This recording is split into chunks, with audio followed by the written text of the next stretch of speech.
So as you look back over your life, are there special things that, or special memories that you cherish that you would perhaps like to share, Special memories. Mm. or accomplishments, or just things you like to mention that really sustain you? No, there's memories of my friend Bessie. All the memories I have are that sustain me are memories of people. Yes, of ancestors. My when I was young, I used to spend a lot. I used to spend my summers visiting my grandmother and great grandmother. I'd sometimes go down at Christmas for them. The family was living in Philadelphia. My grandmother and great grandmother lived in Kentucky, and I was, of my parents' 5 children, I was the one who would want to go down and spend the summers and the holidays, if at all possible, with them. And I loved being down, especially with my great grandmother. And as an aside, my family still owns the land she was born on, and she was born in 1881. That's incredible. Yeah, for That's a black. in Kentucky? Yeah, that's in Kentucky, a slave state. Mm. And then there was Bessie, who I've already talked about. She was a marvelous woman, and mm,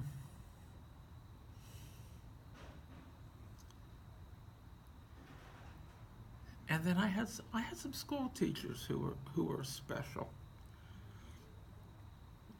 And it's interesting that with the I'm 60 I'm 64 years old.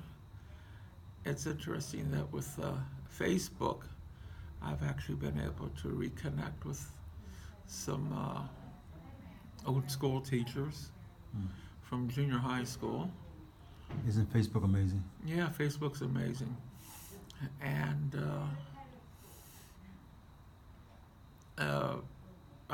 when I was young, I was involved with a Lutheran church in Philadelphia. Now, of course, I'm a Quaker now, but I was involved with the Lutheran church in Philadelphia, and there was a gentleman who was a intern when I was about 13 years old. He served his internship there, and I found him, and we're friends on Facebook. He now lives in New Mexico, Mm. and he was a good influence on me. And there were some people who, you look back on and you think, wow, there's these people who were great influences on me. And then I also think back, oh God, there's some things I just so regret. There were things I did. No, I loved my mother dearly. I think I had the world's greatest mother. I'm gay, and her way of telling me she knew was to tell me I should go make friends with the 2 guys who lived across the street. And that was not only telling me that she knew, but that she was accepting. And so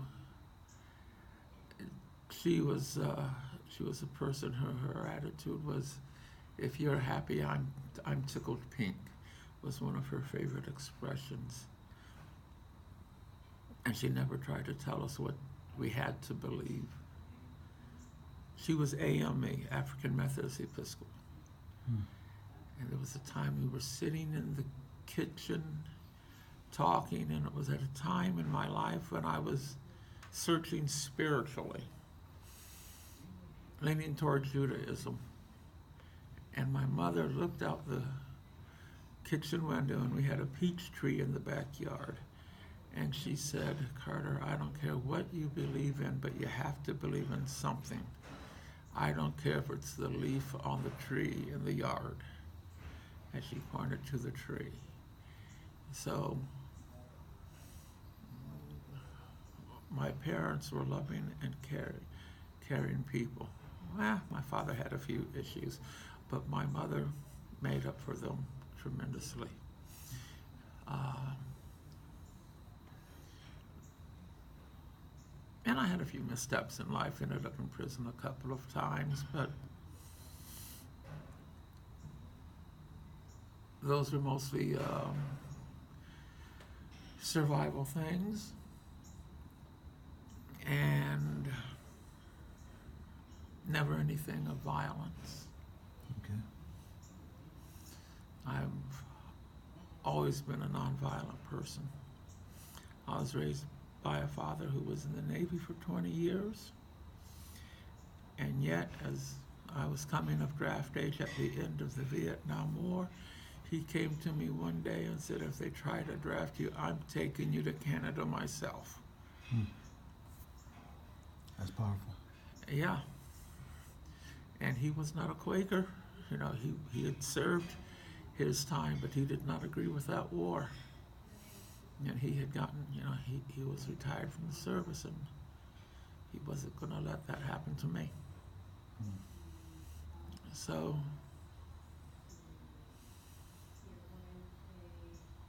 I would say I have had an interesting life, and I would say that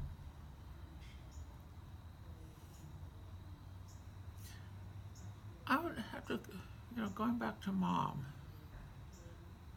she was a caring person.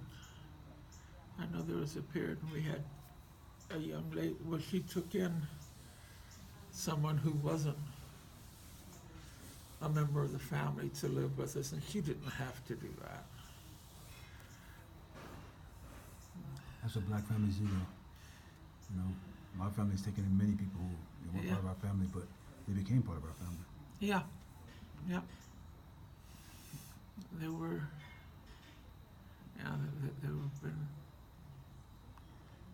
yeah, we do that. I mean, I remember my one cousin was going to college, needed a place to stay during the summers because of her summer job. She was going to Lincoln University, Okay. but we were related because we had the same great grandparents.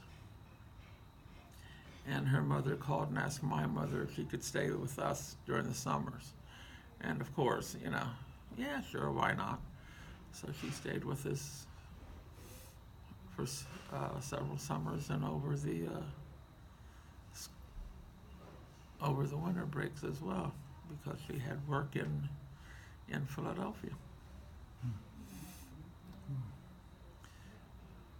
But turning people away who needed help is not an easy thing to do, and not something that can be done lightly. Yes. Even sometimes when they put themselves in those positions. That is certainly very, very true.